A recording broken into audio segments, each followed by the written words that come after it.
आप देख रहे हैं देश का सबसे भरोसेमंद चैनल दिल्ली नेशनल। इसमें पूर्ण रूप से समाजवादी पार्टी की सरकार बनने जा रही है। सरकार नाकाम है, वो अपने कानून व्यवस्था को बना ही नहीं पा रही है। ऐसा नहीं है कि मार देने से, इनकाउंटर कर देने से ही हम कानून व्यवस्था बनाएंगे। बहुत तरीका है कानून व्यवस्था बनाने। माननीय मुख्यमंत्री जी का भाषण आप सुने होंगे, वो क्या कह रहे हैं मैं तो नहीं कह सकती हूँ। उनके भाषण में इस तरह की बातें आ रही हैं तो ये कहीं ना कहीं हमारे आने वाली पीढ़ी के लिए ये बहुत खतरनाक। सबसे बड़ी हमारी न्यायपालिका है, जब उस पर हमारे मुख्यमंत्री जी अमल नहीं कर रहे हैं तो हम इसकी सही है वो सही है। सत्य जो है परेशान हो सकता है लेकिन पराजय नहीं हो सकता है। तो जब झूठ मूठ के मुकदमे में उनको फंसाया गया था और ये बात जब अब न्यायपालिका में गई, हाई कोर्ट से गई, वहाँ से उनको रिलीफ मिला है।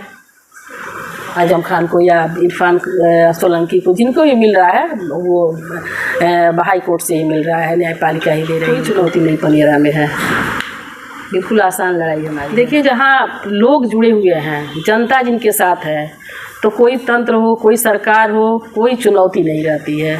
तो मेरे साथ जनता जनार्दन का साथ है, तो मैं इतना ही जानती हूँ, मेरे साथ कोई चुनौती नहीं है और किसी का कोई प्रभाव। नमस्कार, आदाब, सत श्री अकाल। इस वक्त हम मौजूद हैं महाराजगंज जिले में और पनियरा विधानसभा में मौजूद हैं। हमारे साथ पनियरा विधानसभा से समाजवादी पार्टी के उम्मीदवार जो संभवतः कि वो प्रयास कर रही हैं कि उनको टिकट मिले पनियरा से और चुनाव इस साल लड़े।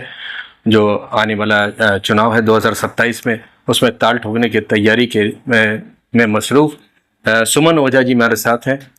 बहुत लंबा इनका राजनीतिक इतिहास रहा है, लगातार इनको विरासत में राजनीति मिली है। उसी विरासत को आगे बढ़ाते हुए इस जनरेशन को भी ये आगे लेकर के जा रहे हैं। आइए कुछ अनछुए पहलू पर हम उनसे बात करते हैं, क्या कुछ उनका कहना है, 27 को चुनाव के लेकर के क्या कहना है, पीडीए पर उनका क्या विचार है, क्या 27 में समाजवादी पार्टी पूर्ण बहुमत की सरकार बनाएगी या फिर से बीजेपी रिपीट करेगी।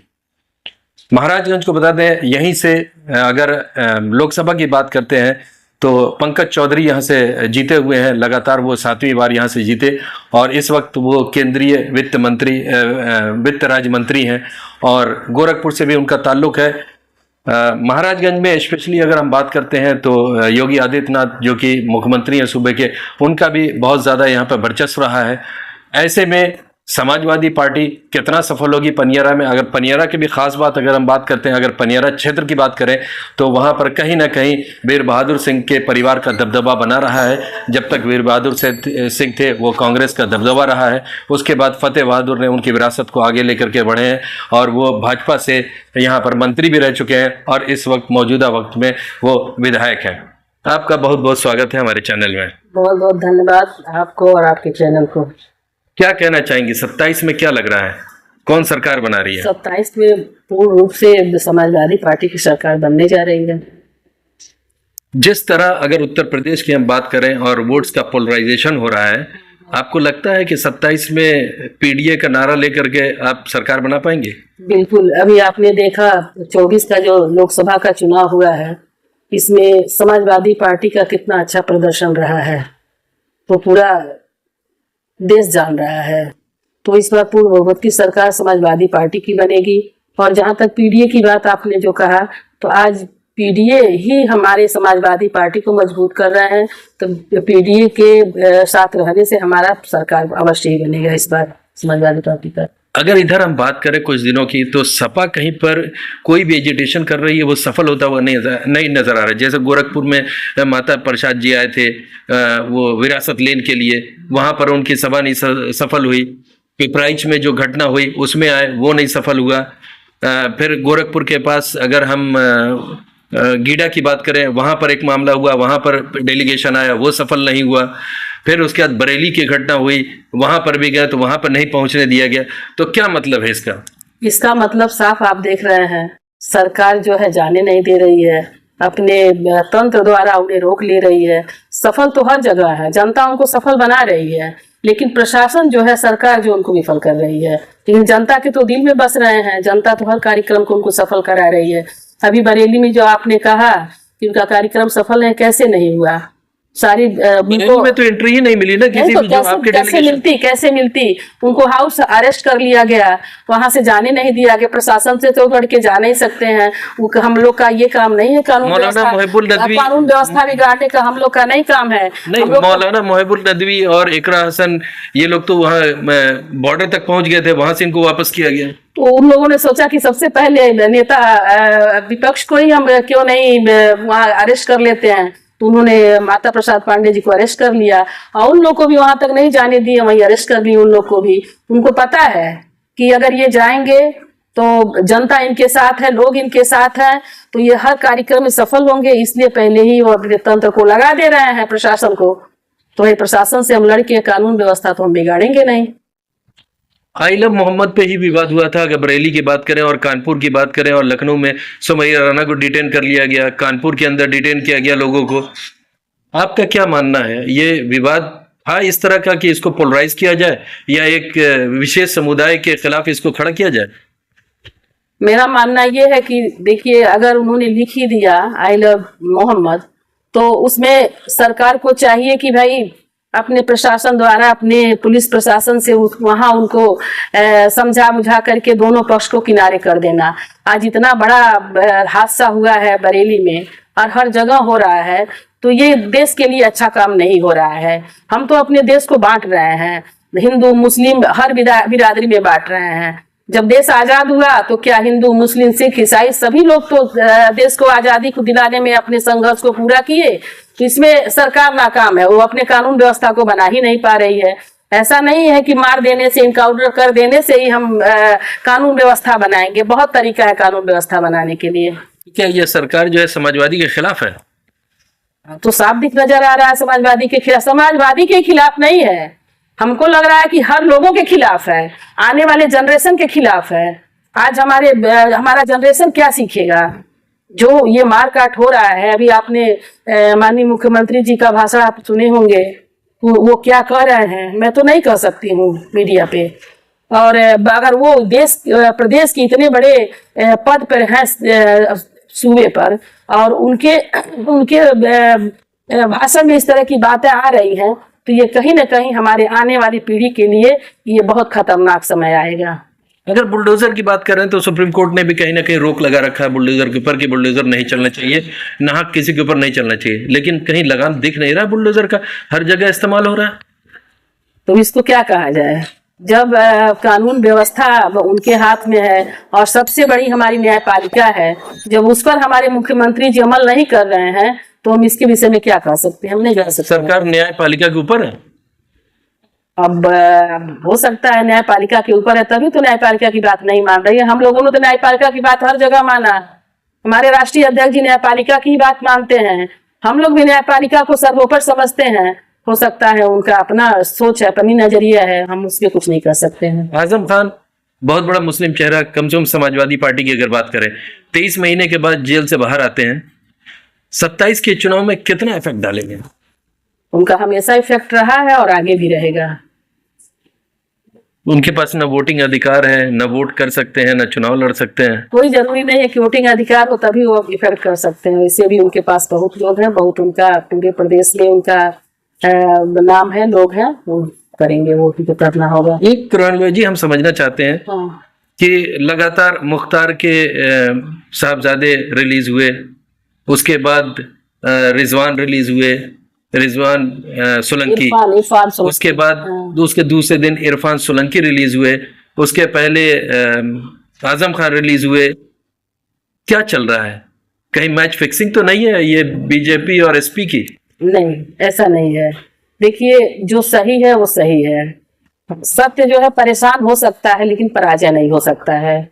तो जब झूठ मूठ के मुकदमे में उनको फंसाया गया था, और ये बात जब अब न्यायपालिका में गई, हाई कोर्ट गई, वहां से उनको रिलीफ मिला है। आजम खान को या इरफान सोलंकी को, जिनको भी मिल रहा है वो हाई कोर्ट से ही मिल रहा है, न्यायपालिका ही दे रही है उनको। एक तरफ ये इल्जाम लगता है कि न्यायपालिका के ऊपर जो है इस वक्त सरकार है, दूसरी तरफ न्यायपालिका का फैसला आ रहा है उसको भी सरकार मान रही है, लोग रिहा हो रहे हैं, तो क्या समझा जाए? कहीं ना कहीं ये मैच फिक्सिंग तो नहीं है? नहीं, मैच फिक्सिंग हम तो नहीं कहेंगे, इसलिए नहीं कहेंगे हम तो भरोसा करते हैं न्यायपालिका पर, तो हम ऐसा नहीं कर सकते हैं। चलिए आपके क्षेत्र की बात करते हैं, पनियरा जहां पर लगातार वीर बहादुर सिंह का वर्चस्व रहा है, उनकी फैमिली का वर्चस्व रहा है, उनकी विरासत को लेकर के मुख्यमंत्री रहे हैं, केंद्रीय मंत्री रहे हैं, उनकी विरासत को लेकर फतेह बहादुर आगे बढ़ रहे हैं। कितना मुश्किल होगा, कितना चुनौतीपूर्ण होगा पनियरा से आपको चुनाव लड़ना? देखिए, कोई चुनौतीपूर्ण नहीं है। और रहा सवाल जो पनियरा की बात आप कर रहे हैं, तो इसमें जो है पहले समदेवरा के नाम से ये विधानसभा क्षेत्र था, और सारे वही गांव है जो पनियरा के थे, घुगली ब्लॉक के थे, और पनियरा के जो है 55-60 गांव जो है इसमें जुड़ा हुआ है समदेवरा में। बाकी सब वही क्षेत्र है, वही गांव है, इसलिए कोई चुनौती नहीं है। बहुत आसान लड़ाई है। यहाँ से हमेशा स्वर्गीय ओझा जी का वर्चस्व रहा है और उनका वर्चस्व रहेगा, उनके परिवार का। तो इस बार मान लिया जाए अगर 27 में टिकट आपको मिलता है तो सीधे सीधे भाजपा वर्सेस सपा देखने को मिलेगा, कांटे की टक्कर। अब वो यहाँ तो भाजपा सपा है ही, इसमें कहना क्या है? नहीं तो दोनों आदमी, लेकिन टक्कर तो हम नहीं कर सकते, टक्कर रहेगा। दोनों पार्टी विरासत लेकर के चल रही है। आपके पास भी एक लंबा विरासत है, उनके पास भी एक विरासत है। आपके यहाँ भी से भी कैबिनेट मिनिस्टर रहे हैं और लगातार जीते हुए रहे हैं, तो एक बड़ा अनुभव इधर भी है, बड़ा अनुभव उधर भी है, तो कांटे की टक्कर होना तो लाजमी लग रहा है। नहीं, हमको तो नहीं लग रहा कांटे की, क्योंकि मैं अपने लोगों के लिए चलती हूँ, अपने लोगों के दिल में बसती हूँ। अगर हम बात करते हैं आपके चुनाव क्षेत्र पनियरा की, अगर हम बात करें तो कितना चुनौतीपूर्ण होगा पनियरा में? कोई चुनौती नहीं पनियरा में है, बिल्कुल आसान लड़ाई हमारी है। भाजपा से सीधे सीधे टक्कर? हाँ, सीधे आर पार की? आर पार की है, कहीं कोई टक्कर नहीं है।